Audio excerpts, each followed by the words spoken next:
дар умум фикр дорам имшаб бояд мо дучори мушкилӣ нашавем муқобили Лаос. Ё ин ки шумо фикр доред нодида гирифтани ҳамин гуна ҳарифон метавонад мушкилиҳоро пеш биёрад? فکر میکنم که برای مربی‌ها و تیم فدراسیون فوتبال تمام شرایطو کردن. دو بازی رفیقانه که شما گفت زدید بازی خیلی مهم بودن و بچهای ما در این بازی خودشون نشون دادن و مربی‌ها دیدن کمبودی‌ها رو و تاکتیکی که گرفته شد مثل از طرف استرالیا با ضد لاوس بسیار یک تاکتیک درست بود. فکر می‌کنم که مربیای ما هم این روز نیست یک تاکتیک درست استفاده برن و بسیارتر ما باید کنترل توپ بسیارتر در همین پاس‌های خودمون یا که پرتافت‌های خودمون یا ضربه‌های خودمون باید دقت اختصاص دیم برایش که دروازه‌بان لاوس در همون بازی استرالیا معلوم بود که خود مهارت خوبم ندارد. برای فکر می‌کنم که این روز ضربه‌های خوبی چی استانداردی چی کنجی ما می‌بینیم و فکر می‌کنم که باید که همه خوب شود. бале ва дар мавриди интихоби дарвозабон ман як савол доштам. имрӯз Муҳриддин Ҳасановро ҳамчун дарвозабони асосии истоди мураббиён интихоб карданд. инам дар ҳолест ки қаблан дар бозиҳои санҷишӣ барои мисол дар моҳи июн вақте бо Ҳонконг мо рӯбаро шудем, онҷо Суҳробхоҷа Юсупов дарвозабони клуби марказии варзиши артиш дар ҳайати асосӣ буд. андаке Суҳробхоҷа дар 2-3 моҳи охир сусттар бозӣ кард ва ҳоло мебинем ба Муҳриддин Ҳасанов имконият дода мешавад. албатта фикр мекунам ки дарвозабони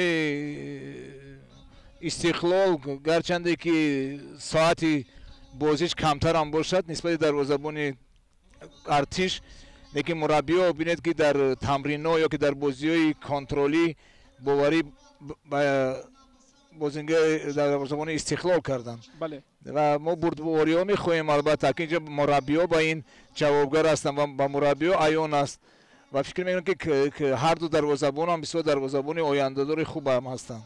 бале яъне мумкин аст ки дар ин бозӣ ба як дарвозабон имкон дода шавад, дар бозии баъдӣ ба нафари дигар. мумкин аст, албатта мумкин аст. хуб, дар мавриди гурӯҳи бозигароне ки имрӯз дар ҳайати эҳтиётӣ қарор гирифтанд, бубинед байни онҳо футболбозе аст ки аъзои дастаи дуюми ё аъзои дастаи ҷавонони Зенити Санкт-Петербург ба ҳисоб меравад, Руслан Хайлоев, ва аз рӯи хабарҳое ки дар сомонаҳои иҷтимоӣ нашр мешавад маълум мегардад ки ин футболбоз аллакай тасмим гирифтааст ки фаъолияти минбаъдашро ба пуррагӣ дар дастаҳои Тоҷикистон давом диҳад, аз ҷумла дар дастаи олимпӣ ва баъдан дар дастаи мунтахаби кишвар. аз ин рӯ акнун ҳамчун легионер наметавонад дар мусобиқаҳои дохилии Русия дар дивизионҳои поёнӣ баромад кунад ва эҳтимол аст дар яке аз бошгоҳои футболи лигаи олии кишварамон ҳам бозӣ намояд.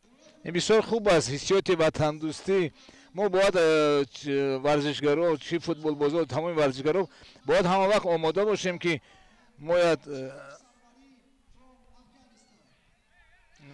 ташаккури зиёд ва дар воқеъ агар мо ба ҷараёни тайёриҳои дастаи мунтахаби олимпии кишвар таваҷҷӯҳ кунем, онҳо низ тамоми қувваро сафарбар карданд. давоми 2 ҳафтаи охир тайёрӣ ба пуррагӣ барои иштирок дар ҳамин бозӣ равона шуда буд ва имшаб мо шумо хоҳем дид ҳунарнамоии бисёр арзанда ва шарафмандонаи дастаи мунтахаби олимпии кишварро. дирӯз дастаи асосиямон дар Сингапур дар бозии рафиқона ғалаба карданд ва фикр дорам имрӯз дастаи олимпии мо боз ҳам ҳамин тантанаи иду гӯем он ҳама хурсандие ки ин шабрӯз дар сартосари кишвари азизамон фаро гирифтааст ҳатман боз ҳам идома медиҳам ва барои сокинони кишвар боз ҳам рӯзҳои бисёр хубу хушеро пешниҳод хоҳанд кард. ва дӯстони азизу арҷманд, ин лаҳзаҳо барои мову шумо ҷараёни тамринҳои дастаи мунтахаби Лаос ҳам нишон дода мешавад. дар воқеъ бояд бигӯям ки футбол дар ин кишвар ҳоло албатта на дар он сатҳе ки зарур аст рушд кардааст, бо вуҷуди он ки мураббии итолиёӣ ҷалб карданд, аммо ҳоло маълум аст ки камбудиҳо зиёд ва бозии якум муқобили дастаи мунтахаби Австралия ин ҳама камбудӣ ва заъфи дастаи Лаосро барои мову шумо нишон дод.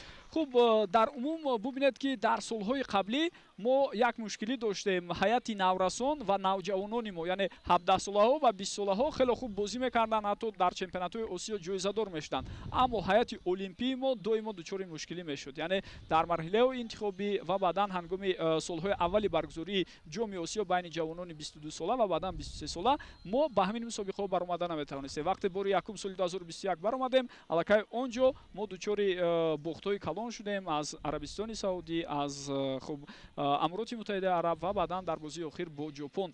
чӣ фикр доред, чӣ чиз намерасад ба мо ки ҳамин футболи бисёр хуби наврасону ҷавононамонро ба сатҳи футболи олимпӣ ва баъдан ҳамин наврасонамонро боз тарбия кунем ба ҳайати дастаи асосӣ сафарбар кунем? فکر میکنم که یک مسئله بسیار چخوری است برای مسئله ای است که ما باید متخصصا این سر میز شیشته تحلیل کنیم. یعنی که هر یک وقتی که باخت است از باخت رو افتاده نباید شد، باخت باید ما تحلیل کنیم. بله. تحلیل کی میکنند؟ متخصصا میکنند. متخصصا یعنی گرد آمدن میسونه در پیش فدراسیون فوتبال هر یک متخصصی که مشهور است و یا که همون مربی که بود برای چی باختن میسورگیم نظرش گپ میزنه و نظر دیگری کاری پلان کاری کرده میشه که چی باید کرد که برای چی فوتبال بازان ما در نورسی یا که در جوانی و چی در المپی آمده ما با کامیابی و نایل نمیشیم. بله برای مثال ببینید که از همین نسلی که سال 2018 در آسیا جای دوم رو گرفته بودند، حالا در هیئت اساسی همین دسته تنها 2 نفر رو میبینیم، رستم سویرف حملهگری مرکزی و دروازه‌بان مهرالدین حسنов. انا اوید امین من اگر یادتون باشه در 90 دقیقه یا که در تلویزیون ورزش ما بسیار گپ زده بودیم. یعنی ما گفتیم که سر همین کارا گره همین کارا ما متخصصا میدونیم و ما باید یک جویا با فدراسیون فوتبال یا با همین مربیان ما باید همین حل کنیم همین مسئله که دیگه تکرار نشد. ببینید که از این قدر بازیگر 2 بازیگر شما میگید که امروز در بله نفر سوم هم هست شورا دلمرادوف، اما اونجا گاه در هیئت اساسی بود گاه در هیئت احتیاطی. البته این کمبودی خیلی کلون است. فکر می‌کنم که در یک سری مسئله باید ما حتما یک چاره ببینیم و فکر می‌کنم در آینده این کمبودی باید حل خودش باید یابد که نباشن نگاه کنید که از سال‌ها شما از سال 18 گفتید که تا حاضر نمیدونن چیکار کردن. بله برای این ما باید اصلاح کنیم. مثلا همسایه ما اصلاح میکنیم. چه هر یک باخت ما گفتیم که برای باخت ما تز دستمون رو باید نبرداریم و برعکس ما باید کویم که برای چی ما همین خیشت برای چی ما باید دادیم چی باید کنیم که همین بچه‌ها پراکنده نشوند. یعنی که 2 نفر نه این روز اگه 15 نفر میشد چی میشد؟ یک عجایب بود میشد. بله یعنی ببینید که از سن سال نورسی اونها تربیت کرده با وی رسوندن چقدر زحمت ها رو طلب میکنند. مربیان اینقدر سالها کار میکنند. خیلی از جانب فدراسیون فوتبال کشورمون سرمایه‌گذاری کلان کرده میشد، ولی اونها بعد از 18 سالگی اکثریت از فوتبال از کسب اساسی خود دور میروند به کسب دیگر. هم برای ما گفتیم که همین مثالی که در فدراسیون فوتبال مملکت کمک اویدی همین باید کمک فکر کنم مثلا دیرکتور تکنیکی فدراسیون فوتبال تحلیل مثلا وقتی که ما چند مرتبه گاز دادیم که وقتی باخت میشه به طرف مربی نگاه میکنیم. نگاه نکردن در به طرف مربی کمبودیت دیدن در بالا سیستمی باید چی بود که من مثلا به نزدیکی ما دیدیم در تایلند بچه‌ها که با استرالیا با عربستان سعودی مثلا باختن. استرالیا هرچند بازیشون بد نبود لیکن من همچون متخصص دیدم که یک 7-8 بچه‌ها هستن که پرچم برداری تیم اساسی شده میتونه حتی در تیم اساسی یکی از اونو بازی هم کرد. دیروز بازی کرد و پاس گلی داد. یعنی دیدید وقتی که ما ضرور تحلیل میکنیم باید ما هم دیگر نه هراسیم که برای چی مثلا زایر بابای متخصص ما میگه که شما مثلا این کمبودی دارن در این کمبودی نباشه که پراکنده میشن.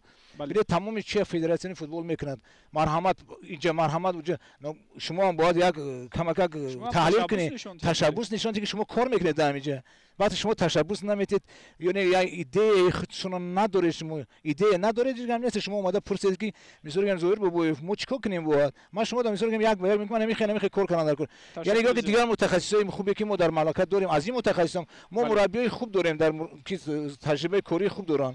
بله تشکر زیاد و دوستان عزیز و ارجمند همین لحظه ها باز هم تمرین های دسته منتخب المپی کشور پیشنهادی ما و شما می شود و باید بگوییم که امروز در هیئت اساسی چطور میبینیم رستم سویرف باعث یکی از کمک رسان های اساسی در خط حمله با همراهی شهرام سمیف بازیگری که در ازبکستان 8 گل زده است در چمپیونات لیگ یکم این کشور یا پرو لیگ که اصلا نام دارد خیلی هنرنمایی خوب نشون میدهد و دوم از جانب کارشناسان فوتبال ازبکستان هم مورد تعریف توصیف است. اینچنین دسته اونها لوکوموتیو یکی از پیشصفان است و دعواگر است برای برآمدن به سوپرلیگا. خوب ببینید که استعداد دیگری فوتبال کشورمون فتح‌الله علیمزاده هم خیلی خوب بازی کرد نیمه اولی موسم رو در روشن کلوب و بعداً راه پیش گرفت به قزاقستان بعد دسته اتیراو و امیدوار میشیم که اونجا او باز هم درخشش بهتر میکند. بربوریو البته ما اگر چقدر گنروی ما بسیار باشن در کلوب‌های بهترین چه آسیا چه اروپا باشد ما هم قدر دونید که ما بردباری میکنیم برای آینده سرزمین برای تیم‌های المپیک برای تیم‌های ملی تاجیکستانمون این خوب است البته که سایقل میتین چون ما بردباری‌ها می‌خوایم با این بچه‌ها. بله تشکر زیاد و دوستان عزیز و ارجمند علاوه بر اون گروه فوتبالبازانی که در هیئت اساسی هستند اینچنین من می‌خواستم گفته گذارم که در کرسی بازیگران احتیاطی ما باز هم لگنرهای دیگر هستند از جمله نیم محافظتگر علیشیر رحیموف که او هم در کشور روسیه مشق و تمرین می‌کند اون نیز جلب شده است و در برابر آنها استعدادهای دیگر مثل علی جان عینی خب روسلان خیلویف رو که بالاتر گفتیم در قطار آنها علی جان کرامت‌الله زاده که بسیار فوتبالبازی با تجربه است و فوتبالبازی که در بازی گذشته هنگام رقابت سنجشی با حاصلات گل زده بود دفاعگر کناری ما محافظتگر جونیبک شریپوف. خب در برابر این البته در هیئت دسته منتخب المپیک کشورمون فوتبالبازان دیگر استعدادهای دیگر هم هستند که جلب شدند و ما در عموم انتظار آن هستیم که امشب بازی که دسته منتخب کشورمون ضد لاوس نشان میده دسته المپیک خیلی یک نتیجه خوب رو به قید میگیرند و عموما ما همون تفاوت گلی که قبلا استرالیا با وجود آورد با لاوس انتظار میشیم که شاگردان موبین ارگاشف از بین برده میتوانند. بردباری‌ها می‌خوایم اما بچه‌ها و البته ما هم نیز امروز مخلصی میکنیم برای تیم محبوب مانده این روز استقلالیت و بسیار خوب میشه که پیروزی با یک پیروزی نایل شویم و همه مردم مخلصانه با این روزی فرخنده تبریک سازیم. خب بینید که این بازی یک نوع تیاری ما با بازی آینده بازی اساسی با استرالیا است. خب چی فکر دارید بازی یکم استرالیا رو شما خیلی خوب دیدید درباره رشد فوتبال این کشور معلومات‌های ضروری دارید درباره این حریفمون چی گفته میتونید؟ گفتنی هستم که با ما آمد کرد از کدام جداجتی که بینه که تیم ملی بسیار بازیگران رو گرفتن از استرالیا. بله نه آمدن اینجا این هم یک بردباری است و همچون متخصص من دیدم در هر یک نگاه من مثلا چی در دفاع چی در هجوم و چی در مرکز خطایی هست. بله. گرچنده لاوسیا با این کنتر هجوم یا که فشار استفاده نمیبردن اما فکر میکنم که تیم ما البته فشار استفاده میبریم ما در حوزه ضرور است که همین روز باید هر چیز زیادتر توپ زنیم هر چیز زیادتر نه وابسته این ما باید که فقط با تیم استرالیا برای غلبه برویم و بینید که شما هم بالاتر گفتید من هم گفتم بسیاری از کارشناسان و متخصصان دیگر هم میگویند که ما باید زیاد گل زنیم و فوتبالبازان هم این چیز رو خیلی خوب درک میکنند و ببینید که آیا همین از یک جهت تاثیر منفی رسونیده نمیتواند یعنی ما اینقدر زیاد طلب میکنیم وقتی که به میدان میبرند ممکن سر و سیمه میشه ممکن بعضی خطا میشه. من فکر میکنم که مربی‌ها خوب من بعدا به این سوال باز برمیگردم از شما عذر میپرسم و دوستان عزیز و ارجمند همین لحظه اتاق لباسی واسکونی دسته منتخب المپیک کشور رو نشان میدهند همه اون فوتبالبازانی که به هیئت نهایی جلب شدند برای ما و شما نشان داده میشن در واقع نگفته نماند که 27 فوتبالباز جلب شده بود ولی بعضی از اونها بعدا از هیئت بیرون ماندند چون با پورگی اجازه نیست که اینقدر فوتبالباز در صورت جلسه رقابت ها ورود کرده شد و من با پیشنهادی دسته منتخب کشور همه اونها ورود نمیشوند. خوب تحت رهبری موبین ارگاشف چطور گفتیم ماه ایون ابتدا جمعیت تعلیمی و تمرینی و بعدا دو بازی رفیقانه با هنگ کنگ گذراندن المپیچیون کشورمون و اکنون در آغاز ماه سپتامبر یک بازی سنجشی با باشگاه حاصلات و اینک اکنون بازی مهم و حساس مقابل دسته لاوس که نخستین رقیب ما در مرحله انتخابی جام آسیا بین جوانان تا 23 ساله به حساب میرود که این مسابقه همزمان گویم در آینده یعنی مسابقه که سال 2024 در قطر می شود مسابقه مرحله انتخابی به بازی المپی است.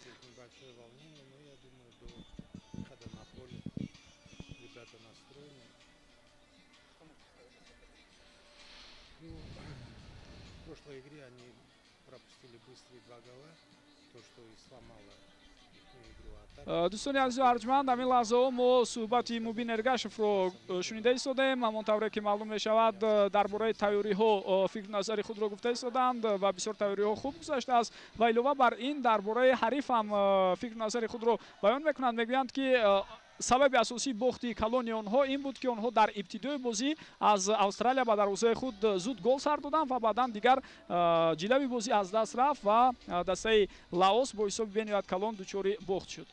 хуб акнун ҳайати дастаи мунтахаби лаос ва утоқи либосивазкунии онҳо ҳам барои мову шумо пешниҳод мешавад ва ин лаҳзаҳо мову шумо чун мебинем ҳайати дастаи мунтахаби мазкур албатта чандон тафовути ҷиддӣ надорад ҳайати асосияшон аз бозие ки муқобили австралия доштанд ва дар баробари ин бояд бигӯям ки мураббии ин кишвар аз кишвари италия ҷалб шудааст.